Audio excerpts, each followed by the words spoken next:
Limbering up. Now then, I should probably talk in an American accent, shouldn't I? Welcome our new American fans. Welcome to the Roaring Peacock podcast. Scott, is he Scottish, Jesse Marsch? The soccer cast. Oh dear, what a week, eh? What a week. So World War III starts. Bielsa goes. Anything since we started this podcast, has anything gone right? We've had a global pandemic and everything. I think we pack it in, don't we? Somebody's cursed. It's probably Wardy, as we've just discussed. He's just joined the Navy at the wrong time. Can you think of a worse time to join the Navy? Oh God, Wardy. Best Wardy. of luck, Sam Ward, Warden of the North at LUFC Warden, our good mate Wardy. He's in basic training now. He must be finishing it off sometime soon. But yeah, not the best time to join the Navy. And of course, we're thinking about Ukraine at the moment because everybody has been asking us. We've been getting tons of emails. What do the Roaring Peacock think of the Ukraine debacle? No, but obviously, terrible thing that's going on. Puts everything in perspective, doesn't it? My name's Adonis. We're actually going to talk about Bielsa and Jesse Marsch. And I'm at the Adelites on Twitter. Very good hello from me. Big Mac is joining us at Ewan Metcalf. Hello, good evening, folks. The Prince of Darkness himself. And Barney from the internet at Barney from the UFC 21. Aye, all right. There we go. So Barney infiltrated the... No, let's not talk about it. No. Right. Marcelo Bielsa then. A man who changed my life, changed the city. He's changed countries, Argentina, Chile. Somebody who will never be forgotten. And it all ended very sadly, didn't it? Barney, you want to talk us through Marcelo Bielsa's departure? It all just came too quick, really. What he did for the club in a short space of time was just absolutely fantastic. Some of the best football we'll probably ever witness. It was just him as a person as well. He was this super coach in the world, but he was so down to earth. He would talk to anyone. And some of the stories that have come out since he's left as well, being quite emotional as well. My head says, yeah, he should have gone because of the results, but my heart says it didn't. It shouldn't have ended like this. It wasn't meant to end like this. And I think that the whole handling it has not been fantastic from the club either. Where for what he's done, and he's literally lived and breathed Leeds for so long, and he's being treated like that. I don't think it's right. I had a little cry on the Saturday night when the news came out, but I think it was also because I was a bit pissed as well that night as well. So. a bit. Look, you know when your mates on a call are telling you to go home and get some coffee in you. You're not a bit pissed, mate. No. Get a glass of water, Barney. Jesus. I'll lie down on a digestive Barney. Call a taxi home, mate. Oh dear. Big Mac, Marcelo Bielsa. Well, there's no words are going to do him justice as a human being and as a coach, and what he did for the club and the city, and gave us an identity, and just how exciting it was to follow Leeds again, and the hope it gave everybody.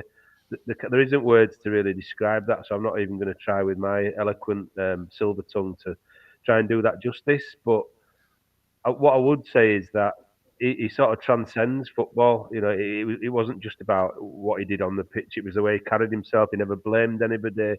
You never heard him blame a ref or put the blame on the players. VAR, you know, it surpassed him, and partly because he wasn't results driven. He was performance and kind of football purist driven, wasn't he? So he wasn't ever going to blame anybody for the results, and he wasn't going to change. And I think in the end, that was his undoing. Stubbornness kind of was his strength when things were going well, and it became his undoing as things unravelled. And like Barney and like you, I guess the heart says, why did it have to end like that? I want him to leave of his own accord at the end of another great season and move on, and it all be managed much better. But then again, we're in a brutal game. Football's a results-driven game, and let's be honest, we couldn't keep getting. It's not like we were losing 2-1 or 1-0 every week. We were getting pumped by not just Man United, not just Liverpool, Man City's. We were getting thrashed by Everton. I mean, God Almighty, they're terrible, and they look brilliant against us. I mean, Middlesbrough showed the other night how easy it is to get results against Tottenham. We couldn't do it. We're out of the game after 30 minutes. So I think as much as I've said all those beautiful things, there's no words I can use to describe what he meant to me, my family, the kids. What an icon he was. These murals going around the city, all that stuff. Something had to give, and the players looked shot. We didn't look like we had a result in us, and we've got 12 cup finals, and I honestly think with him at the helm, we would have gone down because we're like a sinking stone. So something had to change. I think some of the players are culpable. I think as a fan base, we need to have a look at ourselves because people were quick to jump on his back despite enjoying, 3 years of absolute brilliance. So there's a lot of people I think are culpable, and he'll go on and continue living his life and playing football the way that he wants, and it'll work somewhere else for a time, and maybe it'll go wrong there as well again eventually. But I think we had to change it, and I was all for the quickness of the decision. But I think the way it was communicated, the way things were sort of dribbled out in the press and leaked, and almost like the badge trying to gauge some sort of reaction from the fans to see whether it was the right thing to do, was a really bad way to do things. And I think ultimately the club have brought forward what was going to happen in the summer anyway. I think it would have been his last season. They've seen an opportunity to bring in probably the guy that they were going to try and bring in anyway, at least a candidate. He was available, and we need to do something really quick to stay in this league, which is massive.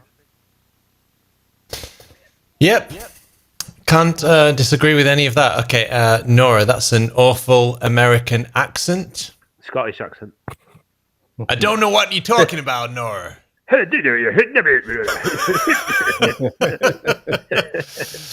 A few comments on. Apparently, I'm too loud. Am I too loud? No. Usually, that's my complaint. Normally, I get, but yeah. Let us know in the chat. I think we only have one ship anyway, says Lee Smith, so Wardy should be okay. Nora says, thanks for keeping me from watching the news. Lee Smith, it was more about the man than the coach. It was what he stood for, and I love what he did for the players. Paul Wellett treated him so bad the way they went about getting rid of him. Yeah, so I did want to talk about that. I mean, is there a good way to sack somebody? No, not really. There's better ways to do it than we did. I think Barney will probably come on and have his say. I don't think there's a good way to do that, and there's not a good way to get rid of an icon like that, is there? Nobody's happy about the way things have gone, and nobody wanted to. I don't think anybody wanted to see Bielsa leave in that way, but if you're going to sack somebody like that, unfortunately, there's no easy way to do it. And I think at least they did, to a point, act quite quickly. I think when you saw Lowy on the touchline before the game, you kind of felt like if you don't get a result here today, why is he here? What's the reasoning behind he suddenly turning up to a game? So I think the kind of, the guillotine was already out and sharpened, wasn't it? So not an easy way to do it. Horrible news. It took a while to sink in, but unfortunately, that's the nature of football, isn't it? Yeah, that was my thoughts. I thought something could happen after Everton. Yeah, possibly. We just the game against Newcastle, the game against Everton, we needed to get something out of those games. I think timing as well, just really quick. The club aren't stupid, they're relatively savvy people. And I think that people were saying, well, look, we've got a run of 5 or 6 quite winnable games here. Why didn't let Bielsa do it? Because I couldn't see where they were going to get those results from with that man-to-man marking system. They were getting run ragged. I mean, the midfield is non-existent. So that the system had to change, and he wasn't going to change it. I had heard that senior players had gone and tried to. I've heard this from a number of decent sources, not just internet babble, but he wasn't entertaining any talk of change. He was entertaining talk of you have to do what I'm asking you to do better, which I think was short-sighted, maybe. I think the timing is that the club know, bring this manager in. We have got 5 or 6 winnable games. It's going to look like they made the right decision. So they've partly done it for their own self-preservation. If they'd have let Bielsa have the games and he hadn't have done it, they'd have been criticised if he hadn't have turned it round. And if he had have turned it round, people would have said, well, we told you, we're just waiting for these 5 or 6 games. So they've kind of used it for their own ends to a point and to get their own way, but also that if we do get 10, 12, whatever points out of the next 6, 7 games, then they can say we were right. And that's what every egotistical football director owner wants to do, don't they? Yeah, I mean, I think it definitely is easy to, let's say, paint the club hierarchy in a bad light. They made a lot of questionable decisions in the past, going to Myanmar when there was a genocide going on. You know, the Gaviscon badge. You know, how that ever got past the first draft, I'll never know. So a lot of questionable decisions. Socios, again, just completely not getting it, not getting Leeds United. And that was the thing with Bielsa, is whether he was successful or not, it didn't matter because he got Leeds so much like probably no other manager I've seen in my lifetime. I mean, getting the players to pick up rubbish, I think that's going to endear you to the hearts of working people everywhere. And he knew exactly what Leeds United was about. And Radrazani seems very savvy, business savvy, but a little bit out of touch with the common people, as many entrepreneurs tend to be. So I think it was always going to be an unpopular decision. And there's pros and cons, and just that's the thing that you were saying, Ewan, is that nobody can know. Nobody knows whether it was the right decision or the wrong decision. Nobody knows whether this Jesse Marsch will keep us up, and nobody knows if Bielsa would have or not. So you just have to roll with it. It's just one of those things. But as you've both said, and as I said in my article this week, it was not the way that we imagined it would go. Not at all. No.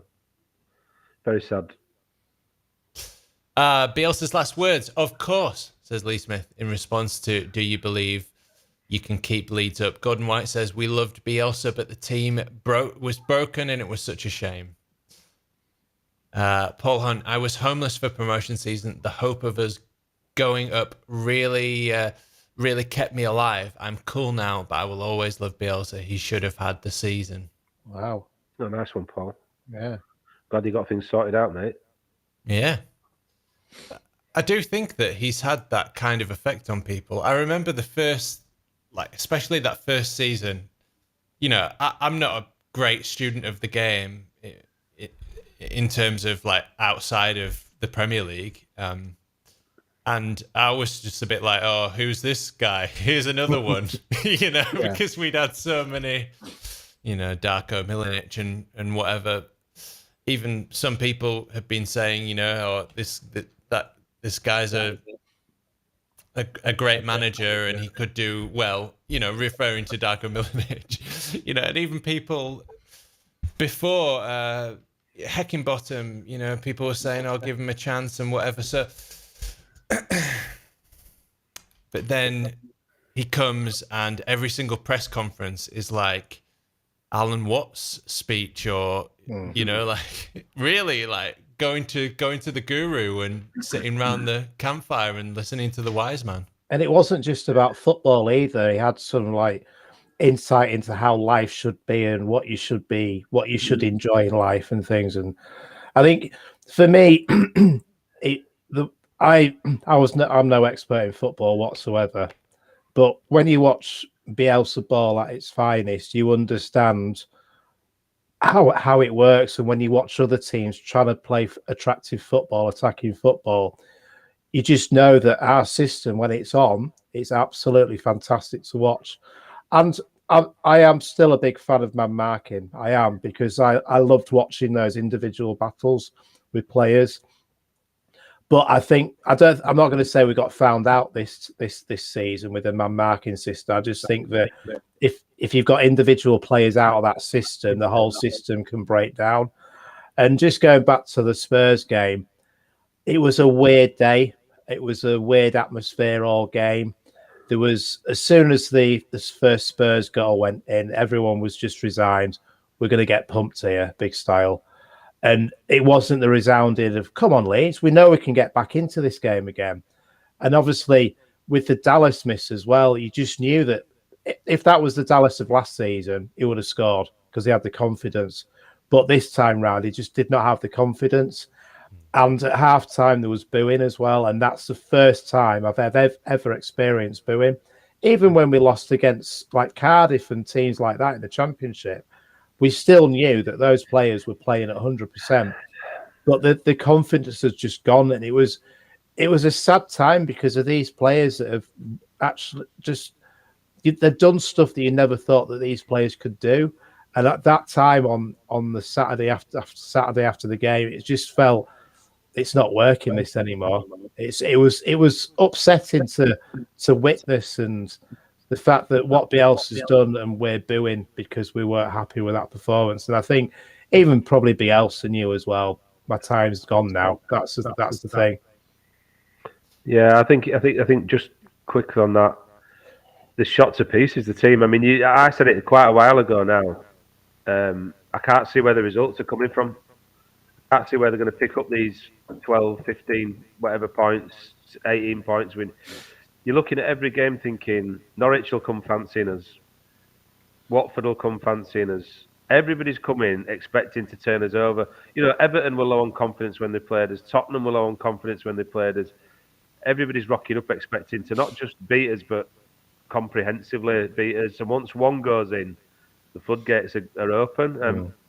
There's quite a lot of players out of form, so you can blame injuries all you want, but the system's not working. The players are out of form. That system requires people to win their personal battles all over the pitch. And I've said it for a while that it's all or nothing at the moment with Leeds. They either do that, but it's intermittent, and that can't work with that system, or they don't do it and they get found out all over the pitch and there's gaps everywhere. You know, players who looked streets ahead of where they should be as an individual, but also in that league, you Dallas, you sort of Ailing, you know, others as well. You're kind of looking around thinking they're nothing like, they're not even like the players that we witnessed 9 months ago. So everything about the whole team, the system, the belief, the confidence, the fitness, the strength, it's all gone. It's drained out of them. So it's hard to argue against the decision that the board and the club have made, really. Yeah. That would be my feeling as well. I just think I always go back to that quote from Billy Bremner where he was saying, like, every time Leeds concede a goal, it's like being stabbed in the heart. And we've conceded 60 goals. You know, like a tea bag, like perforated. I love Bielsa, man. I love him, but I cannot subscribe to this idea of I don't care if we get relegated to the conference as long as Bielsa's in charge. Yeah. It hurts me. It hurts to lose. It hurts to concede goals. I don't like it. I don't like it when I'm watching my club. I don't like it when I'm playing football. I don't like it when I'm in a business team and your team members aren't pulling their weight. I don't like it in any shape or form. I like to win. I'm a winner, and I want Leeds to win. Yeah. And to watch it so easy is just awful as well. It was horrible. That first goal against Spurs, like you said, Barney, it was the all of the air had been sucked out. I mean, even I was shouting, and I was like, "You can see what's going to happen." I could have seen that a mile off, and the intensity had gone. There was, as soon as a player had lost the ball, There was no sort of pressing whatsoever. It was a weird day. The whole atmosphere, it felt like one of those games from when you were back in the Championship, getting to 15th every time. It was just turning up to watch some football. There wasn't really any sort of, we should win this. It didn't feel like that, and that's not what we fell in love with Bielsa, and because every game we would compete, we would be better than every single other player on that pitch. If they were going to score, we'll score 2 or 3. That's fine. We'll just crack on. And it didn't feel like that. And it was. Gary Neville had an interview on the Saturday night, and he said that, which I completely disagree with. He says they didn't show enough respect to the big teams, with the way we played football. But that's how we played last season. No one was questioning that. And like Ewan was saying, there was a lot of people coming out questioning Bielsa as soon as things weren't going right, because we're so used to winning or doing well, competing all the time. When things weren't going right, that's when we started kicking off about it. But the system worked then. It's just, I think, individual form wasn't right. Injuries have absolutely killed us. And I think a lot of things that came ahead, and I think a lot of people were going down the route of Bielsa burnout, murder ball, that we shouldn't be doing murder ball anymore and things. And I remember Phil talking about his book, and he says, when it goes well for Bielsa, it goes really well.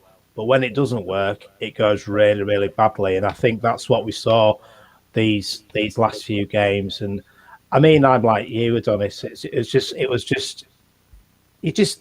got to a stage where he just accepted, oh yeah, we're going to get absolutely walloped today by Liverpool, and it shouldn't be like that.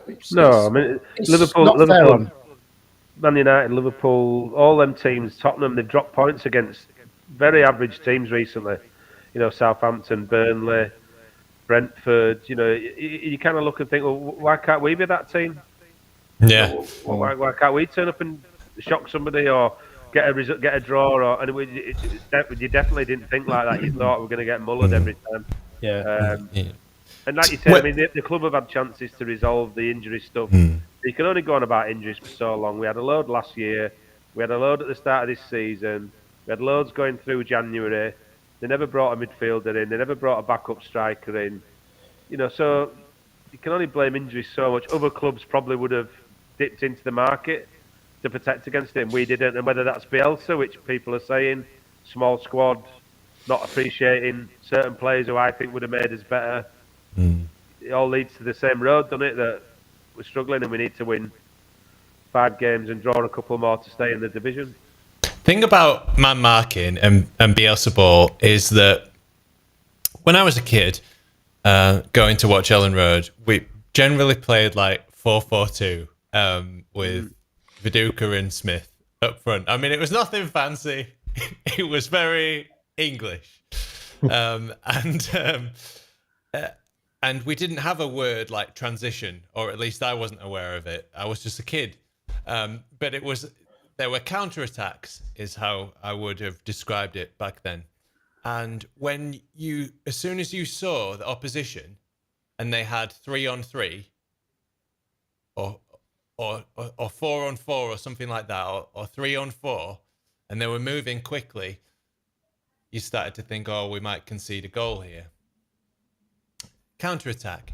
And that's because they've got like an overload, or they've got the ability to pass the ball very quickly and move into space and be very threatening.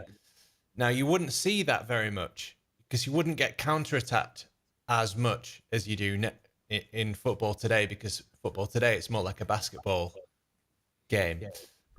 But when I think back about this season, there have been so many times, countless times, every single game where you've had those scary moments of they're counterattacking us 3-on-3 or 4-on-4, and we're going to concede a goal here. And that's how we've conceded so many goals, because we've been constantly out of position, because other teams have dragged us around as we're playing this man marking system. A few of your comments. Paul G, we are now 49ers United. I fear for the direction of the club now. Lee Smith, the difference is none of us have hundreds of millions on the line over this, but Rads does. That's a good point. Paul G, the stats with and without KP are there for everyone to see. We would have stayed up, in my opinion, with KP, I guess. Mike P, really sad losing Grandad, but not unexpected given his intransigence in how we defend. These Don't use big words on here. big words. You're trying to catch me out. I know you are. I don't know what it means. I don't like the gambling sponsor either. Intransigence. Here we go, Barney.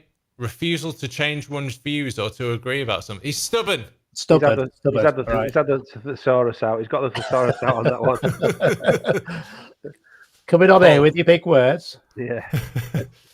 Paul Hunt, yours is the first Leeds I've watched since. Trust you. Thank you, Paul. Keep Thanks it up, Paul. much. That's the way. That's the way, my son. Yeah. Take a note, everybody else. Paul's one of the loyal ones. None of this square ball business. None of the others are worth watching anyway, Paul. You're doing the right thing, mate. Loads of comments. I'm not going to be able to get to all of them. Marcelo was about Leeds, the people, the club, and the city. We all love him, and we always will. But the time had come that we all feared. Nora says, I will really miss him and his strange ways that made him the special man and amazing manager he was for us. Still, I'm excited for a new manager and a change for the club. We will never forget Bielsa. Yeah. Amazing. The Stoke game was for Leeds fans. That Liverpool game was for Premier League fans. Couldn't agree more. I mean, that first season that it was a very sort of Leedsy pre-season, very uneventful. I think we played like Yorktown, or we need Wiggy here to give us all the stats. But it wasn't great. And then all of a sudden, bang, Stoke, and they were one of the favourites as well, just come down. Yeah, I was going to say all this thing about Bielsa being understanding the city. He wouldn't live here though, would he? Yeah, a bit of devil's advocate now, Wetherby, Harrogate. Right, yeah. You need a passport to get in Leeds when you live out there. Yeah, going to a generic brand cafe like Costa. Yeah, get yourself living in Airhills, mate, or on Chapeltown Road or something. Then you're fucking proper living the dream. See you walk to the ground from there. I said as soon as he moved to Harrogate, he was cursed. Something about Harrogate turned into a ponce, don't you, Barney? And yeah, tell us about it, Barney. Start shopping in Waitrose. He gave up Costa. Start going to Betty's. It's all gone wrong, mate. I could actually see Taylor's factory from my bedroom window here. Yeah, well, there you go. It's like being a proper Cockney, isn't it? You're a proper ponce because you can see Taylor's factory. You have to be a proper Cockney. You have to be born with the sound of Bow Bells. To be a proper ponce, you have to be able to see Taylor's out your window. Or be able to smell Betty's from your front door. Taylor's of Harrogate. We actually have a Rington's van that comes around our street as well. Oh, mate, tell you what. Do you remember that? Yeah, they still. Oh, yeah. Yeah, they still do it around here. I see odd ones around here. I just go to Sainsbury's, mate. get to Leeds Market. They're on offer there. Because they've been nicked from Sainsbury's. That's why. What other vans do you have around Harrogate? Because I'm guessing because we had an ice cream van, and you get a 99p cone.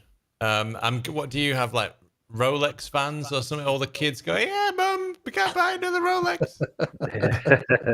I've only seen Ringtons where I'm not in like the really posh area of Harrogate, so the millionaire mile, there might be some nice vans around there.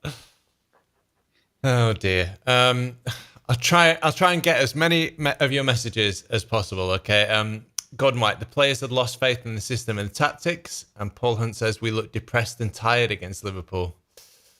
Feel like we did. We became the team that kept on giving. Clubs started looking forward to playing Leeds. All a bit depressing, these comments. Come on, give us some more light-hearted comments. give us the positivity. We'll move on to Marsch in a second. Oh, we're 30 minutes. There you go. 30 minutes tick through, so we can talk about the new guy now. Ali says, "Evening all, excited to see us play under Marsch." Here we go. Look at that for a transition. I just hope Leicester pace doesn't undo us because our players haven't had long to adapt. And Derek Moore says, "Evening lads, it's been a rough week." Indeed. Right, Jesse Marsch then. So when he went to Salzburg, here's some information for you. He was replacing a very popular coach who had played man marking. Okay. How did he get on? Well, the first game that the fans unveiled a huge sign saying "No to Marsch." Brilliant. Oh dear. This is a sign of things to come in. Marching out together. And the press were all over him, saying that he wasn't good enough. American coaches can't hack it. So there you go. Nothing new. And his response was, in English we call it having a chip on your shoulder. And he was explaining it to the Austrians. It means I've got something to prove all the time. Wow. Yeah, I'm not American coaches. Not that I have a massive, kind of encyclopedic knowledge of American coaches, but they don't fill me with glee. They talk a good game. He's done that so far, so I'll give him that. I'll kind of expect that, really. All the high-fiving and whooping. He's going to know the fuck out of me. If anybody starts chanting fucking USA at the games, I will fucking end them. Like, properly fucking end people in the stand. And I just think, it's one of them. I get why they've done it. I get the sort of carrying on Bielsa's legacy, a bit younger, fresher, probably newer ideas, probably a bit more willing to listen, a bit more player orientated, so willing to listen to what players are kind of saying. But it doesn't strike me as a sort of managerial appointment that's going to guarantee you anything. It's a bit of a risk. It's a typical Leeds. It's all or nothing. I wish him the best of luck, but yeah, American coach. I don't know. Listen, I've seen various accounts of his record. I don't think his record's brilliant. People going about he's managed in Bundesliga, and because I made a comment on Twitter the other day about this feels more like a Christensen Heckingbottom appointment than it does a Bielsa one, and somebody sort of said, give him a chance.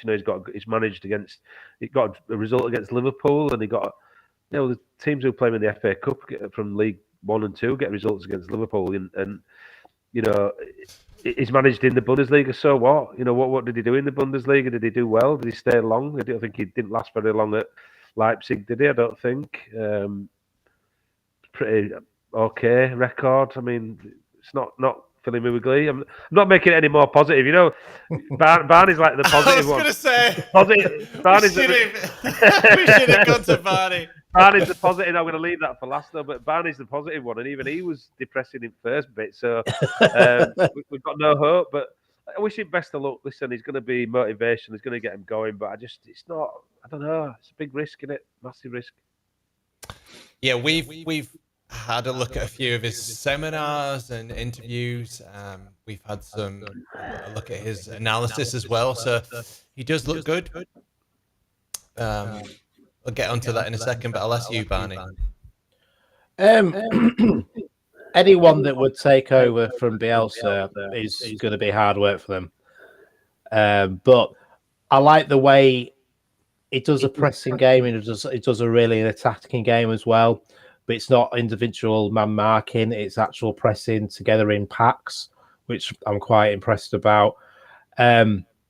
He's an up and coming coach in Europe as well. I think there was other people that were looking at him, and also he's part of the I've forgotten his name now. The scum coach, part of the same sort of Braniak. Yeah, so he's part of that culture of how to play football. It's very attacking. It was interesting. I saw a stat today that Man United have created the most chances in the league so far this season as well. So if that's anything to go by, that'll be good to see as well. But we're going to see. It's going to be strange because we're going to have to. I know it sounds daft, but we're going to have to relearn football again because we've been so understanding how our system works, and we know how, if it's broken, we know what we need to do.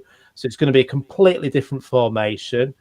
It was funny. It was funny because Marsch came out and says, I will change my formations, but formation is not always about football. It's not always the most important thing." And also Bielsa said that this season as well. Don't be too tied up about what formation we're going to play. We're going to be playing two up top as well, which is going to be an interesting thing to see when we've been so used to one up top as well. And also, we've been so used to attacking from the wings, but it's going to be more. It's the players actually play closer together, so it's quick passing and it's more central rather than on the wings as well. So it's going to be a completely different way of how we're going to be attacking teams as well. And also, a lot of people are going to be excited that it's actual zonal marking in set pieces, not this man marking system that we've been absolutely. I mean, every single goal that was scored from corners this season, they all seem to be identical goals. So it's interesting. I thought when he spoke, getting the job, it was good to see that he understands what he was taking over from. He's not coming here and said, right, you can throw away your championship medals. You've won nothing. He's actually come and respected players, so it's good that. And I think that he seems like one of those coaches that's going to put his arm around players that I think the players probably need right now as well. Yeah. The thing that with Bielsa that struck me is that he was very aloof. Like, it was a deliberate tactic of his to not get very close to the players, because he said in an interview that he wants to think of them in the best way possible, and if he gets too close to them, then he'll find out their flaws. But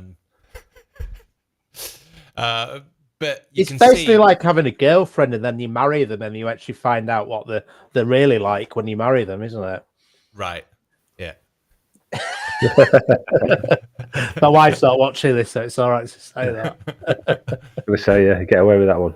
If you look at somebody like Rafinha, he is clearly a confidence player. He needs to have an arm around him. He needs to be told that, he's important. He needs to have that relationship with the coach. He needs to be not subbed off at half time for Tyler Roberts. No offense to Tyler, but Rafinha's on a different level and has been ever since he sat on a football pitch for Leeds United. So I think he's going to get the best out of some players. And I also think if you look at this, this is that game against Liverpool in the Champions League. And bearing in mind that Bob Bradley never won a game in the Champions League. I do think that eventually an American is going to have a good impact on a club at some point. Just by the law of averages. Yeah. But if you see this is like the 4-4-2, but where it goes 4-2-2-2 is where these two wide men push inside a bit, and then he moved to a sort of 4-1-3-2 or 4-3-1-2, depending on how far they are up the pitch. But that's the kind of formation that we're looking at now. And as Barney rightly said, we'll be attacking much more centrally. And if you've been watching Leeds, and we'll also be defending much more centrally as well. And if you've been watching Leeds, which I know that we all have, we've had massive gaps, enormous gaps in the middle of the pitch. And so hopefully we'll address that. The two up top's going to help our goals conceded column, isn't it? I think you're right. I think, listen, Bielsa was obsessed with width, and it was killing us because we were losing the ball out wide with sort of fullbacks overloaded. I think to the point where you sort of watched Firpo and Ayling recently, and they didn't even go past Rafinha or Harrison because kept losing the balls. So they had to hightail back 80 yards, whatever. So I think that there is an argument to say that playing more centrally and dominating more of the central areas of the pitch will definitely help. Just as a very base comment, I'm no coach or expert, but they've got to do something different. What they were doing was miles away. It wasn't even close to getting a result in games. Even games that we should have got a result in. I mean, you could argue we should have gone up against Newcastle, Everton. Just not a game to forget. And then that was fragmented by the fact we beat West Ham and we did well against Villa, and they kept. But that was going to happen all season, and I just don't think we were going to get over the line. And let's be honest, hoping that you've got 3 teams worse than you is not a strategy. It's literally a hope. It's just a hopeful kind of, dream, really. But it wasn't working for me, that, and I think the embarrassment got there. You've got to back the lad that's coming in and get behind him. I do think there's some snakes in that team. You've mentioned one already. To see Rafinha the way he skulked about a pitch for 6 months, and in my opinion, not really put it in like he did last year. And then the big smile on his face when Marsch walked in. I think you've found out about a couple of players in that squad that might be one of the reasons why the unit is not there. There's going to be players who are going to like the new guy. There's going to be players who ain't. But let's be honest, we need to clear out anyway. There's plenty of people need to get moved on at the end of this season, one way or another. And I'm unsentimental about football. I've seen much better players and go than the current crop we've got now, and had to sort of swallow that. Under quite difficult circumstances, Smith, Woodgate, brilliant footballers that he absolutely loved watching. Batty when he went to Blackburn. No, fucking broke my heart. So I'm not going to cry over Rafinha, who's been here a season and a half and flattered to deceive in a lot of games. Roberts. There's others, that I think have flattered to deceive and never really achieved the kind of status that you thought they might with the price tag and the sort of history. But I do think we saw some. You saw some people revealed themselves in that video about the sort of meeting of the players with Marsch, and not in a good way. I think when it's not going well, it's always going to be difficult to maintain morale, but that's kind of what some good coaches do. If you look at Cantona, he could have a bit of a sulk as well, but then obviously he went to that lot, and Ferguson found a way to get the best out of him, and I think the best coaches do that. Rafinha reminds me a lot of Harry Kewell. Kewell would go missing for games and have a sulk. I remember there was one game he just sat down. he was sitting down, and he just couldn't be. You could see it. He couldn't be bothered. He just couldn't be bothered. I think there was an Arsenal game in the Premier League previously where I think Henry was on fire that day, and they went 4-0 up quite early on. I think it was in the first half. I'm talking probably midish to late-ish 90s, and he was abysmal. He wasn't tracking back. He was letting Hart get done every single time. He wasn't marking his man. He was lazy, and there were people giving him it then. So yeah, he has that sort of thing. And I think Rafinha's like Bielsa. He's earned some credits, haven't he? But they're soon running out with me. I think I called it quite early in the season that I'd seen him in a couple of games where he just didn't look like he was really putting it in, and he was kind of taking easy options. So I think that hopefully it'll lift some of those players that haven't obviously responded recently to Bielsa and have lost that belief in what Bielsa's trying to sell them. I don't think there's any excuse for turning up on a football pitch when you paid, the handsome sums that they are, and not giving it your all, regardless of whether you love the coach and his ideas or not. But that was evident that was going on, that people weren't delivering and weren't putting it on the line for Bielsa. Yeah, he's got talent coming out of his eyeballs. So that's the thing about Rafinha, is he can, if you harness that weapon, he could become an absolute superstar. So it's about getting the best out of him, and I think that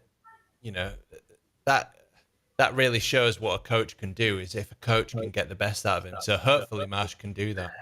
To use boxing parlance, hard work beats talent when talent doesn't work hard. Right, but we're always going to appreciate somebody like David Batty over somebody like Harry Kewell, because Batty, regardless of it, put it in every single game. But the thing is that these talents are so rare, and you have to get the best out of them or find a way to do it.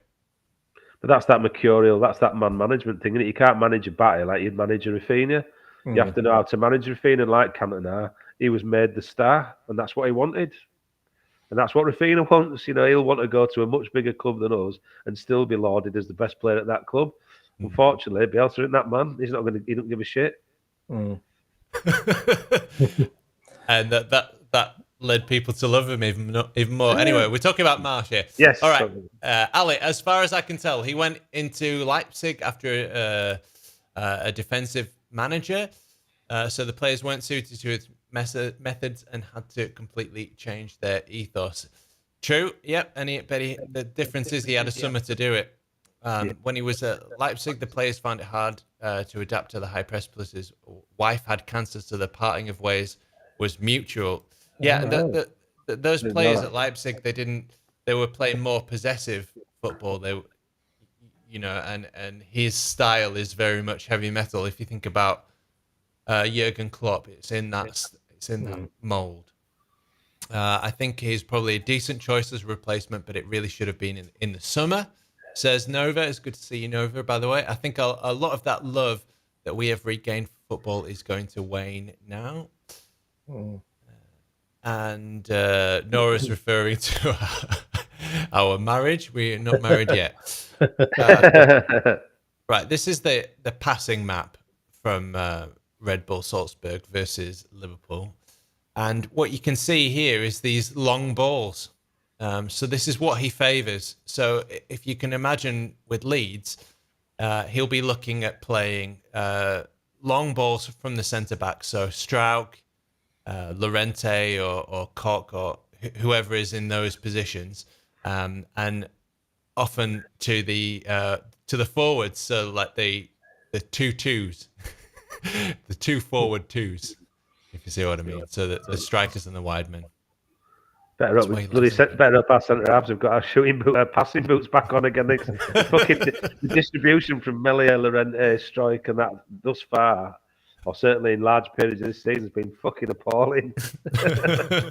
Pumping high balls up to the target man, Dan James. I mean, that's the thing about this. Everything's gone. It has. I think Bamford used the quote this week, didn't he? That the man who changed everything for everyone.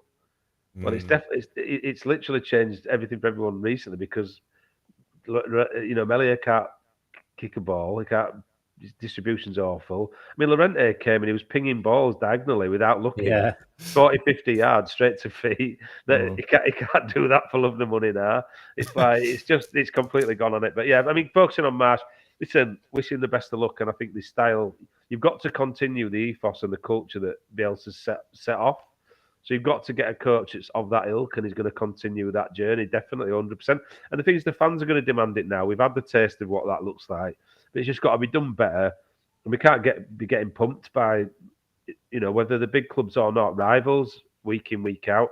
You have to design if you look at what Wilder did last night and what he did against Man United, they found a way to sort of subdue their better players. I think they rode the luck at times, which when you're down there, you look, the last does it, you just seem to have no luck at all. Everything seems to bounce for their striker in the box and it doesn't bounce for us in the box. There has been a bit of that as well, but there's got to be a strategist that can come in and not say this is our style and that's how we're going to set up, but actually be able to adapt and change it to make sure we get something from games. And that, I hope, is what we're getting from Marsch. Barney, you looking forward to the American Jesse Marsch? I am. Just going back to the American thing. I actually speak to someone on Twitter on a Daily Bailey. It's called Bailey. David Bailey. Yeah. On a Daily Bayless. A Daily Bailivis. And he talks about the grassroots in America right now with football. And there's a lot of people spending a hell of a lot of money each weekend for their kids to play football, and football's becoming becoming a popular game now in America. So it's not from the America when it was during the 70s and 80s where all the older footballers wanted to go to America just to get their last paycheck. The quality of football is very, very good there now. And if you look at the American team as well, they could do quite well in the World Cup as well, because they've obviously got there's got some Champions League players that play in that team as well. So going back to the bad probably. That's all. Going back to him, I don't think that. I think where Marsch is coming from, he's been in European football. I think he knows how to play good football because he plays in some decent leagues. He's not come from, I don't know, New York superstars who've won a cup and they've only played 5 games all season. He's not that, and I think some people need to give him a bit more justice to what he's done in the game so far as a player. I just hope that he's not going to be training the players on how to do the penalty kicks in America, because have you seen them? They're wild. They've stopped doing them now, though, haven't they? But they've added a bit more excitement into them. There's actually a video of him doing one of those penalties on Twitter. Yeah, that's the old five-a-side style penalty, isn't it? You sort of you get it on the halfway line, basically. It's like a hockey penalty, isn't it? Yeah. Yeah, I'm going to say the other thing is he can't move to Harrogate as well because no Americans can pronounce Harrogate. So Harrogate, how do they pronounce Harrogate? That's it. Yeah. I was once walking down like near Betty's and this car pulled up and this guy went, "Excuse me, mister, do you know the way to Harrogate?" Right. About 10 times later, he showed me on a map and I went, "Fucking Harrogate, you're in it, mate." Translate that, you dick. Harrogate. Yeah, Harrogate, man. Wow. There we go. Here is another one from Tifa. So you'd imagine Firpo's here on the left, so it'd be 4, 3, 1, 2. Be on the floor about 10 feet further forward. Lying down somewhere here. Yeah.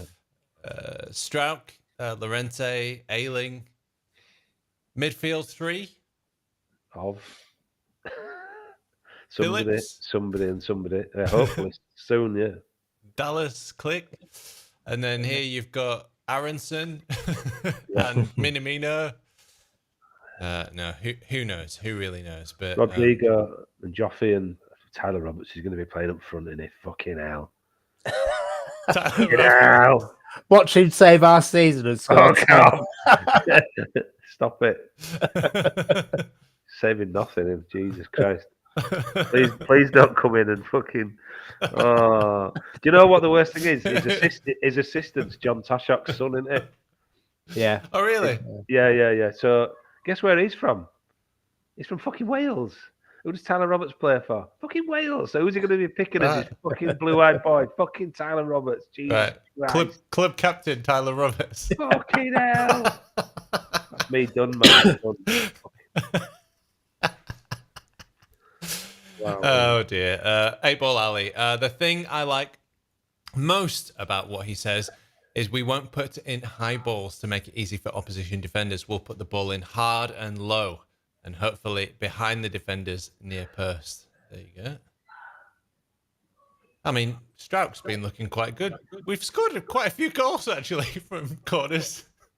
Conceded a lot more though, unfortunately. Yeah, true. Surely Rafinha has clearly had his head turned since finding out he will earn 3 times his current salary next year. Rodrigo also been pissed since not getting the Barca move in January. See, I think Rodrigo's been one of our better players in the last 5 or 6 games. You know, I know I didn't watch the Spurs game massively, but I think he's been a lot better. And I can see a player in there, you know, but yeah, it's the price tag, isn't it? And it's the fact that first couple of games, that Man City game where he got the equaliser and stuff, you thought, we've got to play, hit the crossbar. I think the hopes were really high, and he thought we've got a beauty here, and he just kind of dipped, hasn't he, massively. But I do think he's started to come back and look a bit better.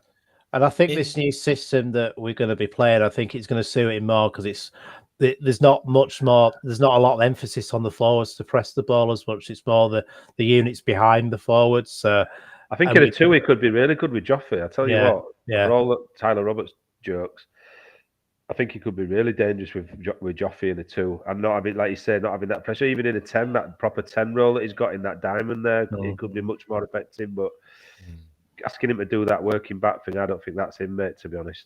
No, but I think it was very lonely. It's a very lonely job in the Bielsa system of man marking, of having to press all the time. You're basically having to press like 2 or 3 players on your own. And you can see that in the running stats with Bamford last season. I think he ran more than anybody else in the league. Basically. So Marsch employs the tactic of hunting in pack. I think you talked about that as well, Barney. And so he'll have some mates now closing the ball down. And Leipzig won the ball back higher than any other team in Europe, I think it was. So that's what he's looking to do, and I agree with it. I agree with Marsch. That's the way that I would play as well. Is that you try and win the ball back as soon as possible by cutting off those passing lanes and hunting in a pack, attacking the ball. And then when you have the ball, you move in a direct line as quickly as possible and try and score. Yeah, it's quite simple, really, if you think about it. Isn't it? Yeah. Simple game. Simple game. It is. Surely it is. Okay, Rico. If your love of football is wholly dependent on one man, is it love for football? Yeah, on that, I've sort of got one of my good friends, Chris Radford, who is a very good plasterer, by the way, but he's also a big Leeds fan, a good lad, coach for Farsley Celtic, and he made the point, and it's bang on. Look at Wilkinson. You know, nobody goes on about Will. He was treated awfully at the end of it. He kind of similarly seemed to lose the dressing room and a bit of faith in the system that he was looking to play, and people thought he'd lost his marbles a bit because the way he started talking in riddles. Fucking hell, we were champions of England, for God's sake. Nobody's gone on about him as much. And you know, you look at that adulation of Bielsa. I understand it does transcend football a little bit, and he gave us hope after 16 years of pretty much nigh on complete misery. But look at what Wilkinson did. Got us promoted, won the league in 2 seasons. You know, I'm not going to say O'Leary in the same ilk, but playing in Europe every year with young kids, bringing a few kids. He's not alone. We're going to get another hero in the future. You're going to, find somebody else who's going to bring some joy to Leeds. Hopefully, we're not having to wait 16 years for this time. But none of these people get lauded the same way that will. There's nobody clamouring for a statue of Wilkinson, for instance. Should have had one built for me ages ago, or some sort of recognition. Howard's Way bar, so what? You want a bit more recognition than that. And what he achieved, it was far greater than what Bielsa achieved at Leeds, results-wise and kind of trophies-wise. So, let's put it in perspective. But I think you're right, Rico, on that. Yep. Yeah, I think I love Bielsa, man. I love him, but watching Leeds get pumped by 3 or 4 goals every week has seriously clouded my feelings for him. It's been a really hard season, and he's only been here three and a half seasons, I think it was. Yeah. And you're right. Wilkinson. I mean, we were champions of England, and not even close. Took us on in a similar place as well, languishing in the sort of lower echelons of the Division 1, then Division 2, League 2.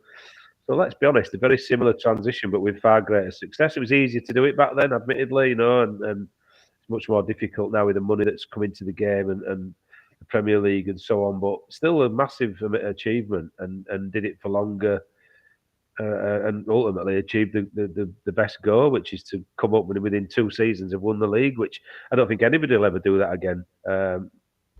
But still, you've got to give recognition to a lot of people who've transformed Leeds' fortunes. And it goes to show how important a coach is, because after Graham went, everybody was thinking we need a better style of football and we need a different style of football. And O'Leary was a real punt, maybe a bit like this one, and worked brilliantly, didn't it? Just a question for you. Don't you think that Leslie Silver is a little bit like how Radriani is a bit? He doesn't have the money to spend, but he knows how to get other people on board and invest in the club as well. Because there's that story about how Leslie Silver used to walk around Leeds City Centre and say, "I'm going to get them as a sponsor for our team, and they'll give me some cash, and I'll get this player." And that Andrea's a little bit like that as well, isn't he? We know he doesn't have the money to compete in this league, but he knows who to get on board to get the money to compete in this league. I think. Yeah, definitely. Yeah. Different world now. It's a much different world to what it was back in them, Leslie Silver days and Bill Fotherby days. I think the thing was, similarly, you had, Radrizzani compared to Silver. Silver was a proper Leeds bloke. He lived in Leeds, lived Radrizzani isn't. For all his credit, he isn't. And I think he brought Fotherby on, who you could argue is a bit like Orta in as much he was his salesman. He sold the club to players who we probably shouldn't have got, and Fotherby could bring the Rocastles of the world and others that wouldn't normally have looked at Leeds because he was a brilliant salesman for Leeds and he was a proper wheeler dealer. Yeah. But he understood Leeds from top to bottom, did Fotherby and did Silver, and I'd suggest that possibly, those two don't, but who am I? Yeah, that's the thing. I think as well, we never had to resort to going to Myanmar or whatever. Who knows? Maybe they would have done it, but you just never know. You didn't get that far in them days. Burnley was like a day out back then, wasn't it? I agree with the sentiment, and I generally think that they get a bit too much slack for what they do. Yeah, you do need people who wheel a deal and do all that. All right, so Barney's got to go very shortly, so we'll wrap it up then with some final thoughts. Marcelo Bielsa and Jesse Marsch. You should definitely do final thoughts. Favorite Marcelo Bielsa memory. Okay, there you go. Oof. Who's going first? Well, I'll give you one which somebody mentioned this week and it just made me laugh. When they got caught spying on Lampard, and somebody asked him, I think it was a reporter asked him, did you ring and apologise to Frank? And he said, no, I just rung him and told him it was me that did it. No apology, just it was me. I do it all the time.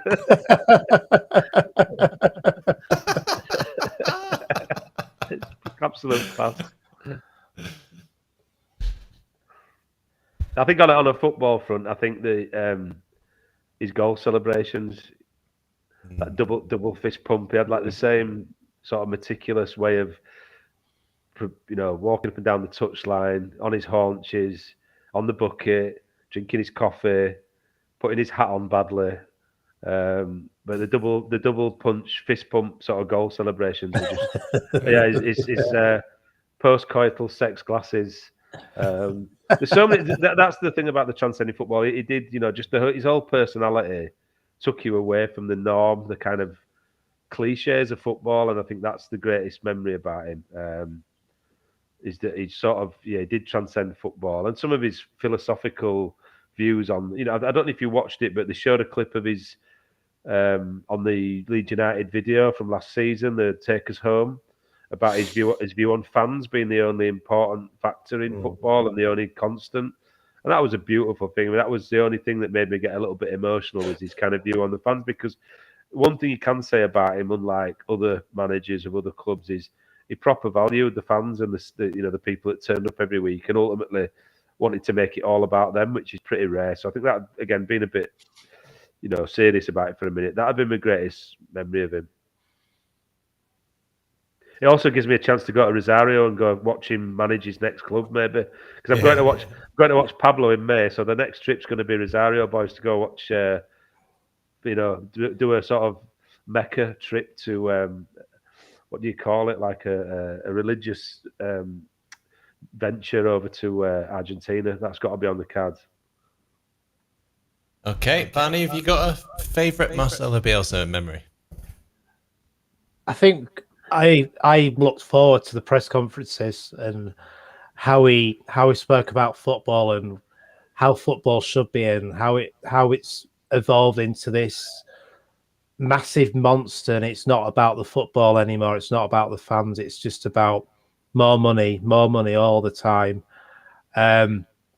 Just being so pure as well. And like I've said before, I'm lucky enough to have met him twice, and he was just so humble. And he met my son, and he gave the smile he gave my son. I'll never forget it. It's like it was a genuine happy smile, and saying thank you for meeting my son and stuff. He was generally happy to meet people.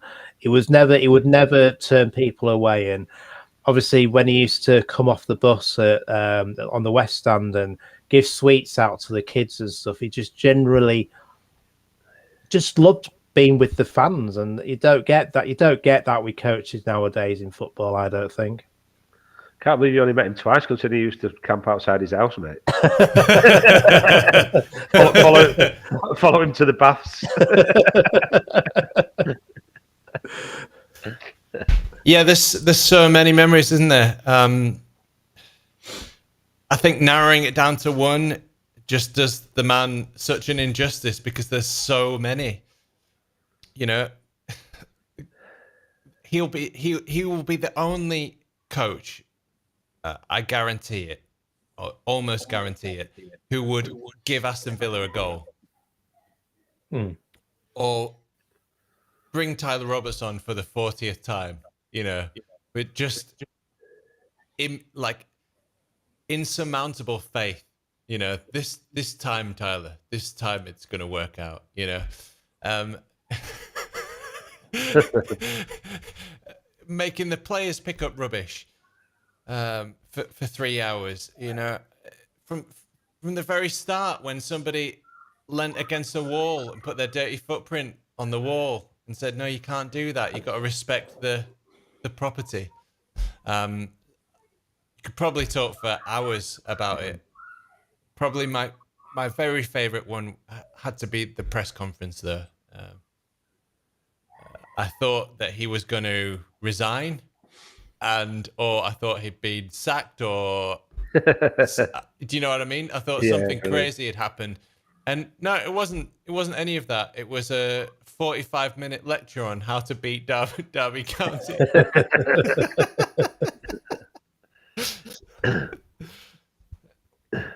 Be remembered for his uniqueness, won't he, for sure. I feel like I'm still in shock, and this past week has been so eventful in the world, and I have not been able to take it all in. And so probably in the summer I'll sit down and I'll write out a big article or something and put it up on our website. Right. That's it. We've got to go. Thank you very, very much for joining us.